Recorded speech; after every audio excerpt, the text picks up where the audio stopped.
जीउत महाराज की जय हो, जीउत महाराज की जय हो, जीउत वाहिनी की जय हो। देखिए, जीउत भगवान का व्रत एक महापुण्य व्रत है। इससे घर का सुख शांति बना रहता है, मन का शांति मिलता है इस व्रत को करने से। एक और बात बताने जा रही हूँ। देखिए, जिसका घर में छुआ के कारण से उनकी व्रत छूट गया हो तो अपना पुराना सूता देकर उन्हें जरूर व्रत उठवाइएगा। जिसका घर में जीउत भगवान का देने के लिए कुछ नहीं है, उसे कुछ अन्न देकर जरूर आप लोग जीउत भगवान का व्रत करवाइएगा। जिसका घर में पारण करने के लिए भोजन नहीं है, उसे भोजन देकर आप लोग जरूर उसे पारण तुरवाइएगा। इससे जीउत भगवान बहुत प्रसन्न होते हैं, बहुत प्रसन्न होते हैं। आइए जे कार्य करते हैं उनकी घर में सुख समृद्धि बनाए रखते हैं। आज मैं हिंदी में जीउत भगवान का कहानी सुनाने जा रही हूँ। एक छोटी बहू का दुख भरी कहानी।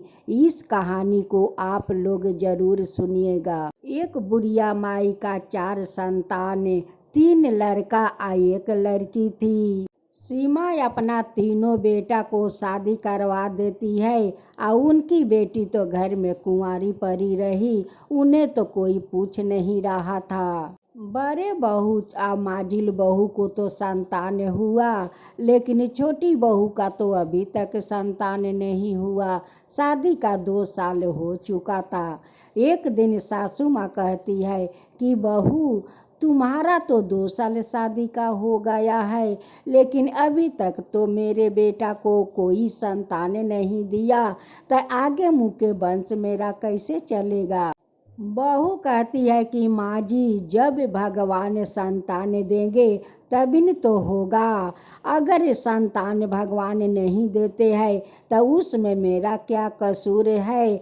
ऐसा तो नहीं है कि मैं अपना हाथ से गढ़ कर पेट में डाल लूँ और डालकर मैं संतान को जन्म दे दूँ। जब भगवान देंगे तभी तो संतान होगा। उनकी बेटी कहती है कि माँ, ये तो बाजिन है। बाजिन कभी संतान देती है, कभी संतान नहीं देती है। ये तो मेरा भाई को जीवन बर्बाद कर दिया माँ। सासू माँ ताना मारती है तो मारती है, ननद भी ताना मारती है, जेठानियों लोग ताना मारती है। हम क्या करूँ भगवान, कहाँ से मैं संतान लाऊं, कैसे लाऊं भगवान। सारा दिन जेठानिया लोग तो उनसे नौकरानी जैसा काम करवाती थी। बेचारी एक मुट्ठी भात खाती, वो भी खाकर उन्हें शांति नहीं मिलता था। वो एक मुट्ठी खाती और वो लोग दुनिया का ताना सुना देती। वो बेचारी रो कर रह जाती थी। छोटी बहू का तो दुख सहते सहते जीउत भगवान का व्रत आ गया। जेठानी लोग कहती है कि देख, परसों जीउत भगवान का व्रत है, जो वो डेली में गेहूँ है वो सारा गेहूँ पीस लेना कि जीउत भगवान का हम लोग पकवान बनाएंगे। एक डेली में जो धान है वो धान को कूट लेना। बेचारी छोटी बहू सारा दिन धान बुकाई, गेहूँ पीस कर शाम को पकवान बनाई।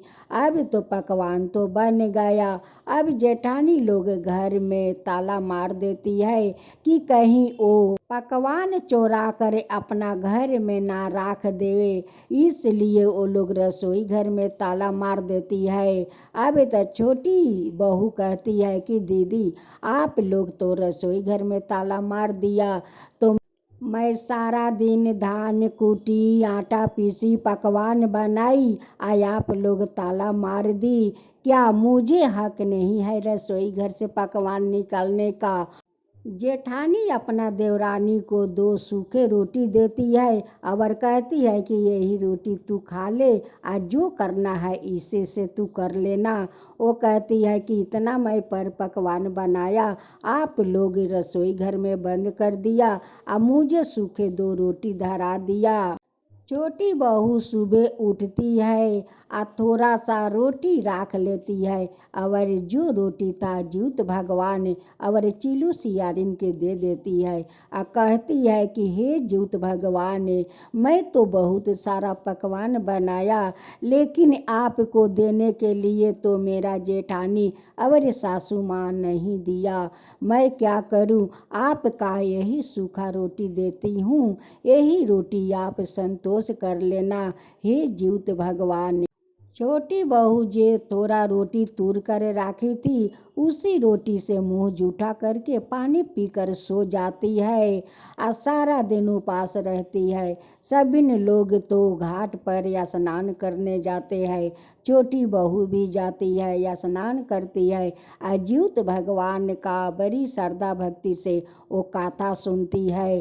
गाथा सुनकर घर आती है और सो जाती है और सोते हुए बहुत चिंता करने लगी कि आज तो इतना घर में पकवान बनाया और वो लोग तो घर में बंद कर दिया, आज सुबह मैं कैसे हम पारण करूँगी? वो लोग तो शायद मुझे भी पारण करने के लिए वो लोग गर्म भोजन मुझे नहीं देगी। यही सब सोच कर छोटी बहू सुबह उठ कर अपना महके चली जाती है और वहाँ पर जाकर वो पारण करती है। पारण का दूसरा दिन एक विदेशी ब्रह्म मेला लगता है। सभी उनकी पड़ोस के आसपास के सभी बहनें लोग कहती है कि दीदी इतना दिन का बाद तो आई हो महके, चलो हम लोग मेला जाते हैं।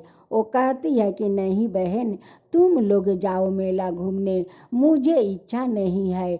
वो कहती है कि नहीं बहन, तुम्हें तो चलना होगा, इतना दिन जो बाद तुम महके में आई हो, चलो। देखो सभी लोग जाते हैं। उनकी भाभी लोग कहती है कि चलो ननद जी चलो। सब लोग इतना कहते हैं, फिर भी वो लोग का बात मान लो आ मेला चलो।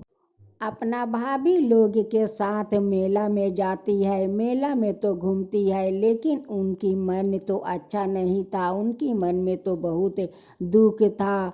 उनकी जेठानियों के ताना सुनते सुनते बेचारी हमेशा दुखित रहती थी। जब वो लोग मेला से लौट रहे थे तो एक पान का बरेह था, वहीं पर किसी ने बच्चा को जन्म देकर छोड़कर चला गया था।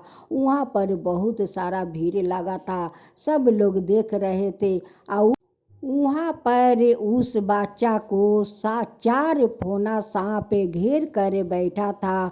वो बच्चा को वो लोग रक्षा कर रहे थे, लेकिन किसी को हिम्मत नहीं था कि उस बच्चा के पास जा सके। जब अपना भाभी के साथ दुखियारिन एक ननद आती है, देखती है कि वहाँ पर बहुत सारा भीड़ है। भाभी से कहती है कि भाभी देखिए वहाँ पर कितना भीड़ है, चलिए हम लोग देखते हैं।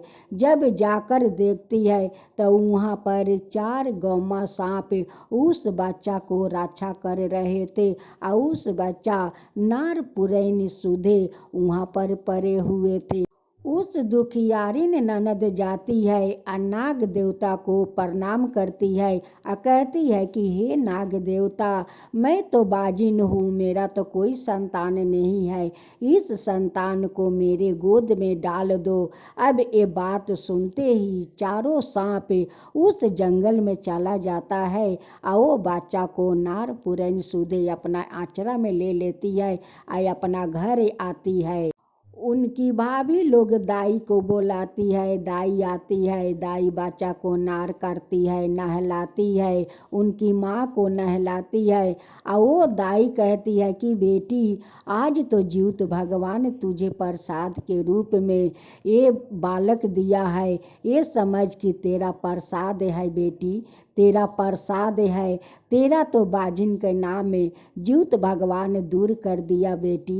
अपना भाभी से कहती है कि भाभी हम अपना बच्चा को नाग प्रसाद नाम रखता हूँ, नाग प्रसाद, क्योंकि नाग देवता तो इन्हें रक्षा किया था और उन्हीं लोग तो मुझे ये संतान को दिया है, इसलिए आज से इनकी नाम नाग प्रसाद रहेगा भाभी।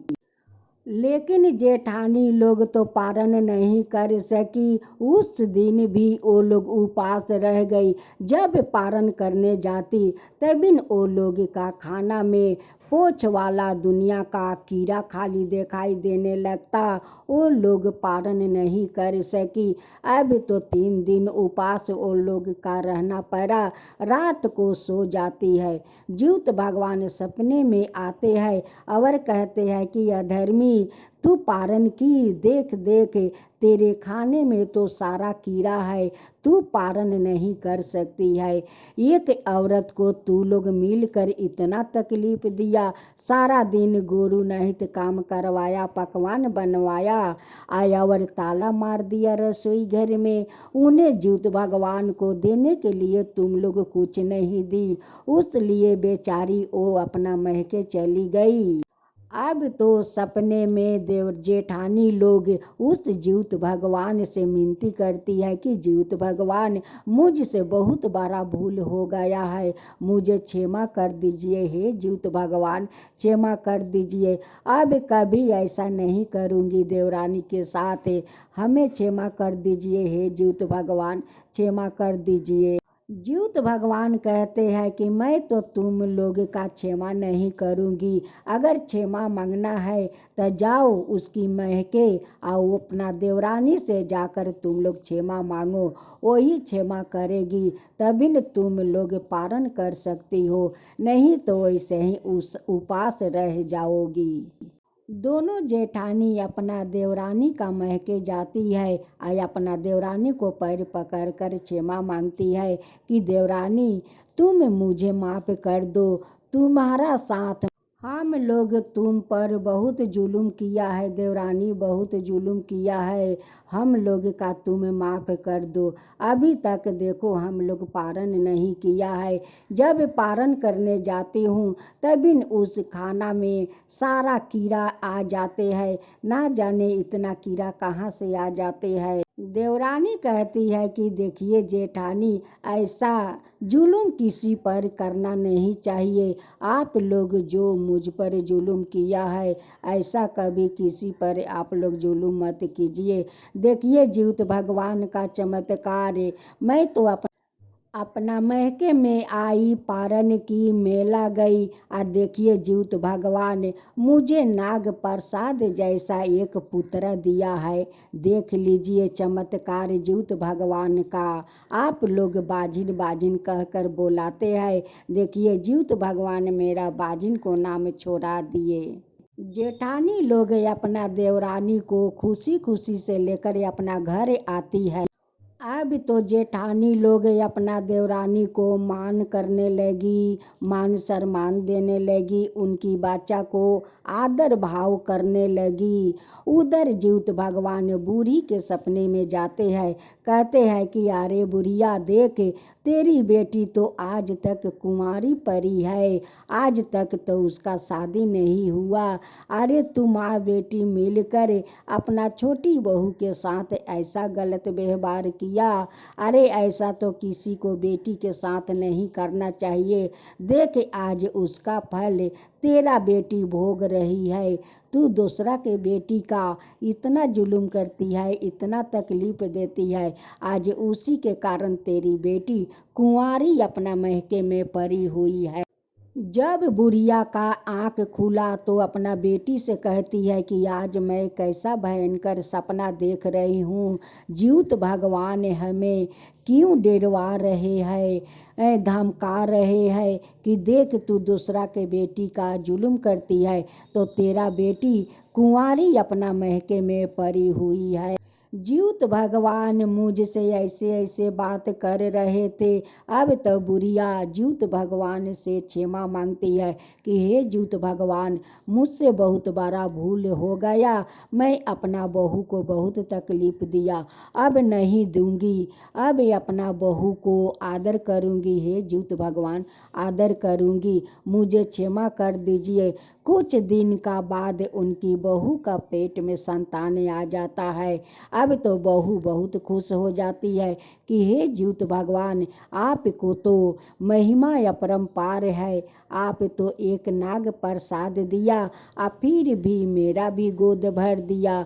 आपको तो महिमा चमत्कार है हे जीउत भगवान, महिमा अपरंपार है हे जीउत भगवान। जैसे आप मुझे संतान दिया, बांझ के नाम छोड़ाया, जेठानी लोग का अपना किए पर पछतावा है। उन्हें अगर ऐसे शास्ति नहीं देते तो वो लोग अपराध करना नहीं छोड़ती है जीउत भगवान। ऐसे ही सब अधर्मी को अपना धर्म दिखाइए, अधर्म का राह पर चलाइए हे जीउत भगवान। सभी को धर्म के रास्ता दिखाइए, कुकर्मी के रास्ता छोड़ाइए हे जीउत भगवान। जो आपका कथा कहे, जो सुने, जो हुक्का भरे, उन सब के ऊपर वैसे ही कृपा कीजिए जैसे उस देवरानी पर किया है जीउत भगवान ने। उनकी गोद भर कर किया, उनकी बाँझ के नाम छोड़ा कर किया, वैसे ही सब कोई पर कीजिए हे जीउत भगवान। जीउत भगवान की जय हो, जीउत भगवान की जय हो।